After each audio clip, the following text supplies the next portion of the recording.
ਬਿਸਮਿल्लाहिर्रहमानिर्रहीम अस्सलाम वालेकुम। मैं ਤੁਹਾਡਾ ਮੇਜ਼ਬਾਨ ਬੋਲ ਰਿਹਾ ਜੀ ਕਮਰ ਜ਼ਿਆਦ ਜੋਈਆ ਇਫਤਖਾਰ ਅਲੀ ਟੀਵੀ ਤੋਂ।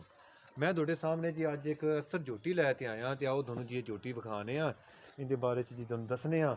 ਇਹ ਭਾਈ ਵੀ ਹੈਗੇ ਨੇ ਕੋਲੇ ਤੇ ਵੀ ਸਾਰੇ ਦੱਸਣਗੇ ਜੀ। ਇਹ ਹੁਣ ਝੋਟੀ ਜੀ ਤੁਹਾਡੇ ਸਾਹਮਣੇ ਸਾਰੀ ਇਹਦੀ ਬਾਡੀ ਆ ਗਈ ਹੈ, ਇਹ ਸਾਰੀ ਤੁਸੀਂ ਵੇਖ ਸਕਦੇ ਜੀ। ਲੰਮੀ ਪੁੱਛਲ ਇਸ ਦੀ, ਬੋਲੀ ਚਲ ਲੰਮੀ ਪੁੱਛਲ ਇਸ ਦੀ ਤੇ ਮਾਸ਼ਾਅੱਲਾ ਜੀ ਸੋਹਣੀ ਝੋਟੀ ਹੈਗੀ ਹੈ, ਰੱਖਣ ਵਾਲੀ ਸੀਲ ਝੋਟੀ ਹੈ ਜੀ, ਬਹੁਤ ਸੀਲ ਝੋਟੀ। ਤਸੱਲੀ ਕਰੋ ਜੀ, ਆਦੀ ਵੇਖ ਲਓ ਤੁਸੀਂ ਇਸ ਨੂੰ ਤਸੱਲੀ ਕਰਕੇ ਜੀ।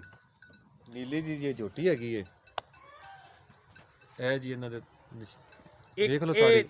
ਤਿੰਨ ਅੱਡੀ ਦਾ ਜਾਨਵਰ ਹੁੰਦਾ ਹੈ, ਇੱਕ ਅੱਡੀ ਦਾ ਹੁੰਦਾ ਹੈ। ਇੱਕ ਅੱਡੀ ਦਾ ਜਾਂ ਦੋ ਅੱਡੀ ਦਾ ਕਿਹੜਾ ਵੀ ਜਾਨਵਰ ਹੈ? ਹਾਂਜੀ ਇੱਕ ਅੱਡੀ ਦਾ ਜਾਨਵਰ, ਇੱਕ ਅੱਡੀ ਦਾ ਜਾਨਵਰ ਹੈ। ਹਾਂਜੀ ਤੇ ਨਾਲ ਕਮਰ ਭਾਈ ਤੁੰਨੀ ਕੌੜੀ ਦੀ ਵੀ ਤਸੱਲੀ ਕਰਵਾਇਆ ਕਰੋ। ਹਾਂਜੀ ਬਿਲਕੁਲ ਜੀ, ਸਾਰਾ ਵੇਖ ਲਓ ਤੁਸੀਂ ਜੀ, ਤੁਹਾਡੇ ਸਾਹਮਣੇ ਹੈਗੀ ਜੀ। ਹਾਂਜੀ ਨਾ ਕੌੜੀ ਹੈ ਜੀ, ਨਾ ਦੁੰਨੀ ਨਾ ਕੌੜੀ ਹੈ ਜੀ।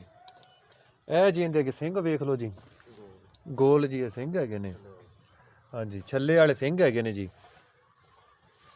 ਹਾਂਜੀ ਇਹ ਅੱਗੋਂ ਵੇਖ ਲਓ ਜੀ, ਸੀਲ ਝੋਟੀ ਹੈ। ਇਹ ਆਦਤ ਸਾਹਮਣੇ ਆ ਗਈ, ਕਾਲੀ ਸ਼ਾਹ ਅੱਖਾਂ ਨੇ ਜੀ, ਕਾਲੇ ਰੰਗ ਦੀ ਝੋਟੀ ਹੈ। ਇਹ ਵੇਖ ਲਓ ਜੀ, ਇਹ ਇਸ ਦੀ ਬਾਡੀ ਹੈ ਜੀ। ਇਹ ਭਾਈ ਅਮਜਦ ਰਾਂ ਦੀ ਝੋਟੀ ਹੈ ਤੇ ਆਪਾਂ ਬਾਕੀ ਜੀ ਇਸ ਦੇ ਕੋਲੋਂ ਪੁੱਛ ਲੈਂਦੇ ਹਾਂ ਜੀ।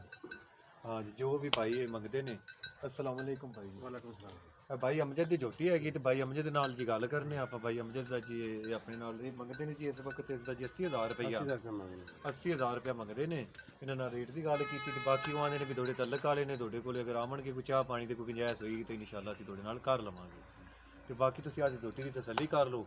ये अपने भाई ने थोड़े वास्ते इंशाल्लाह जी होर भी चंगे चंगे वीडियो लैके आवांगे, ठीक है। हाँ जी मोबाइल नंबर, हाँ जी मोबाइल नंबर जी मेरा लिख लो 0316 73 39 998 73 39 998 जी 0316। व्हाट्सएप भी इहदे ते नंबर है और यही मेरा जी नंबर चलता होगा, इस तुसीं रब्ता कर लेना जी 0316 73 39 998। ठीक हो गया सर?